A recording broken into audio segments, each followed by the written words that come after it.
Yes. One of the things that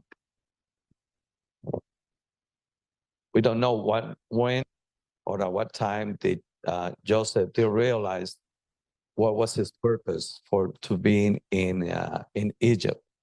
And that's why when he uncovered himself, to reveal himself to the brothers, he tell them what he said to them, hey, on the way, don't be fighting, don't be arguing about that. It was not your doing, it was Hashem's doing. So don't worry about it. In his heart, he already forgave them for what they did, because he knew that they just was tools for the purpose. Because I think we mentioned last week, if he would have stayed in Potiphar's house, he will not be closer. So he had to be in jail, so he can be closer to the throne. So he came, so he can be the second in command, like Hashem was. And the other thing is that when Jacob he did not believe them. His heart rejoiced, but he did not believe them. Okay, until he saw the what do you call it? The wagons. Okay, why? Well, because wagons were not something that the Hebrew people or the tribes will use.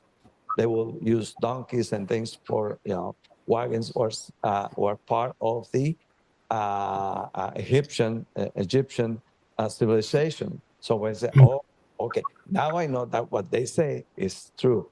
So that's how he was completely enjoyed, and he believed them. Yeah. The Midrash has a different take on it. They were trying to figure it out. Right? They were trying to figure out that the Midrash is different, but one interesting thing. I mean, I guess you can relate it as today. Like the wagons were like something that was like probably very expensive to make, probably at that time. Like to us, it'd be like someone sending some type of really limousine or something fancy, like you wouldn't normally have, at your disposal. So, or maybe better, it would be like a private jet. You know what I mean? Like not everybody can have a private jet, so that maybe something like that. What's interesting is the that part where it says where Yosef is saying, "Don't get in a fight, don't quarrel on the way back." Is now they've got to come clean, right? As part of this saying, "Oh, Joseph is alive," and the reason why he's alive because we sold him into slavery, right? Yeah. So they had to, it was so the Midrash says both sides. Midrash says, he said, this is not the time to study Torah, right? So they were always fighting and going on, no, about the intricacies of the Torah. So he was like, don't get it, don't have a deep Torah discussion, right? Just get back home and tell my dad. And the other Midrash is they were, there's Midrash that the reason why they had so much money is because they actually intended to find Yosef and buy him back out of slavery when they went. And when the money was returned, they saw it as an omen that you killed your brother. It's done. You can't repay something. And that's why they were so terrified. And so it was now they were like, oh man, now we've got to come clean, and is he going to kill us all? What's going to happen? So I think one of the reasons why he brought so much stuff back. He was like, look, forgive my brothers as well.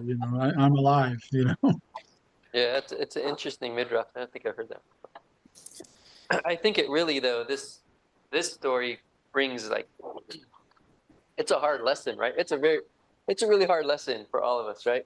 because we all have family that have maybe done something wrong to us, and it's different when it's family. You know, when it's a friend, and you can pretty much get away, give them away. You know, like not go visit them or be a part of them anymore. But with family, you can't really get away forever anyways. You know, there's always something that's going to pull you back into your family. And you have to deal with it sometimes. And I think it's just, it's amazing that Yosef can forgive his brothers for what something such a big deal, you know? And, you know, and then seeing Hashem working it as well. So it's, you know, it's a hard lesson for us, everyone, I think. For anyone reading it, it's a hard lesson. Hi, folks. This is Brian. It's my first time joining this group, so I'm grateful for the blessing of it. To that point, I think it's, you know, Yeshua truly is Moshiach ben Yosef character in that regard because of his forgiveness, his infinite mercy. And you know, this entire portion and the portion from last week is just completely rife with the Messianic prophecies, and it's really beautiful.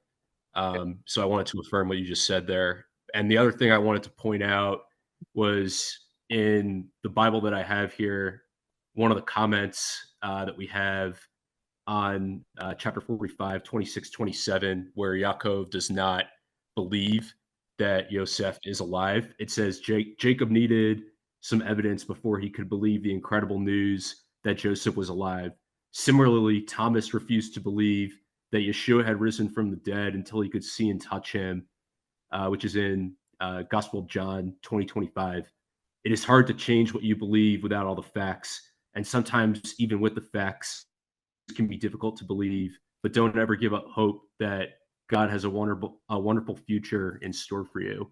And so I you know, obviously that this is from the Life Application Study Bible. That's obviously very pertinent life application lesson, but I wanted to highlight the parallel between Jacob not believing that Yosef had risen and when the other disciples had told Thomas that Yeshua had risen, Thomas couldn't believe it until Yeshua was right in front of him and showed him his wounds. So it's just a really interesting parallel that comes in the Gospels later. Yeah, it's cool. It's very good. Very good. So I think it's interesting in the last verse, and Yaakov's spirit was revived. What does that mean?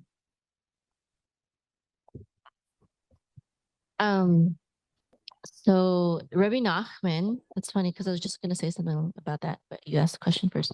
Rabbi Nachman says that the spirit of Jacob was revived as a result of his joy. When a person is joyful, he gains life and can attain the countenance of the face or the presence, hapanim, the presence, which is an awesome level of radiating spiritual light that helps subdue the face of darkness, which corresponds to idolatry and the other side, the dark side, so to speak. So what he's saying is basically he was in depression. And when he heard about his son, then he realized that God was with him again. You know, God was always with him, but when you're in depression, you don't feel like God is with you. That's why you're depressed, right? If you knew that God was right there with you and everything, there's a perfect plan in place despite all of the hardship, of course there will be depression. And in another commentary, Rabbi Nachman also says, well, there's several. I'm reading like 4. That was the first one I just read. Another one he said was that Jacob regained the Ruach HaKodesh. So it was like the Holy Spirit left him.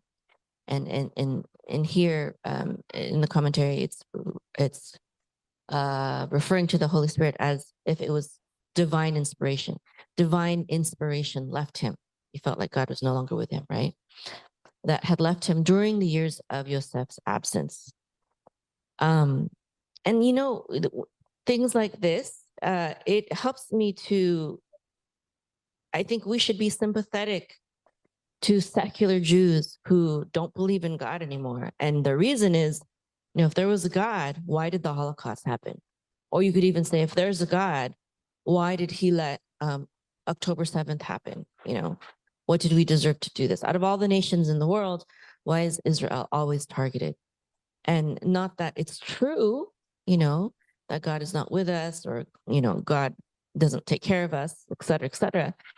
But you can sympathize, right? There's a verse in the Bible also that says, if a poor man, of course, stealing is a sin, but if there's a poor man that steals, you're gonna understand. He's poor, right? Stealing is wrong. Sure, it's a sin what he did. Yes, it's a lack of faith, et cetera, et cetera. But you will have compassion for that poor man who stole something. And it's the same thing with in this instance with Jacob, and I believe with people whose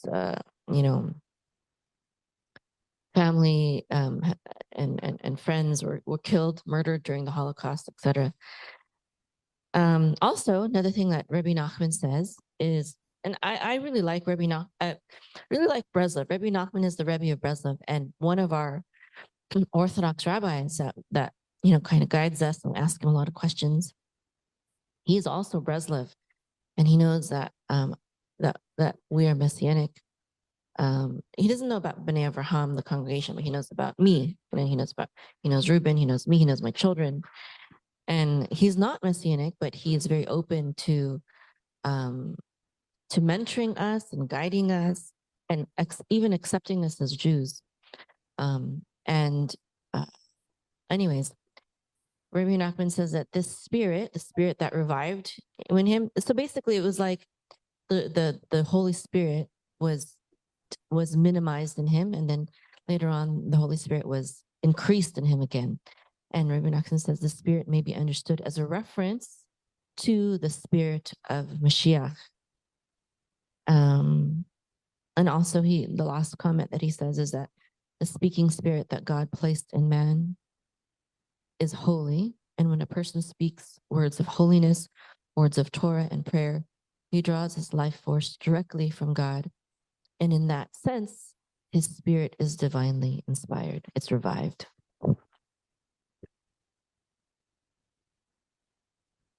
His spirit was like more restored, not revived. Like it sounds like the way you said it, it sounds like it was restored. Revived is fine, because it's like saying that it was like it was dead before. It was as if the Holy Spirit was dead within him. And there's also a verse in the Bible that talks about the dry bones, right? There's the dry bones. The dry bones are Israel, and then God revives them. He puts a spirit in them. First he makes the bones walk again, then he puts flesh on the dry bones, and then he puts the spirit within them. It's talking about the nation of Israel.